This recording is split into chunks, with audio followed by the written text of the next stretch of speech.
बलात्कार आरोपी दत्तात्रय गाडेचा गुन्हाट गावातली शोध मोहीम थांबवली। अंधाराच्या अडथळ्यामुळे तपास कार्यात अडथळा। देशमुखांच्या मारेकऱ्यांविरोधात विशेष कोर्टात आरोपपत्र।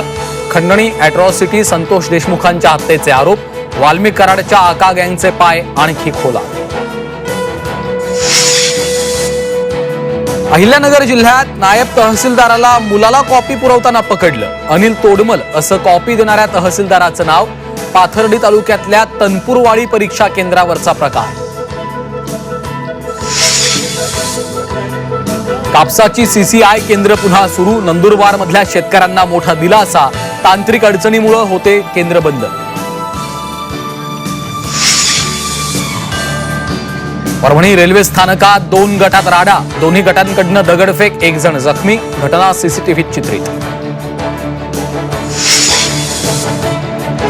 मेळघाटात बाळाला 65 चटके दिल्याची घटना। बाळाच्या आईविरोधात पोलिसात गुन्हा दाखल। झी 24 तासच्या बातमीचा इम्पॅक्ट। कोल्हापूरच्या कळंबा कारागृहात कैद्यांमध्ये हाणामारी। गुंड अमर मानेवर कारागृहात दगडानं हल्ला। वाद सोडवण्यासाठी गेलेली महिला पोलीस अधिकारी जखमी। आणि उल्हासनगरमध्ये गटाराच्या पाण्यात भाजी धुण्याचा किळसवाणा प्रकार। गटारातील भाजी विक्री धक्कादायक व्हिडिओ समोर।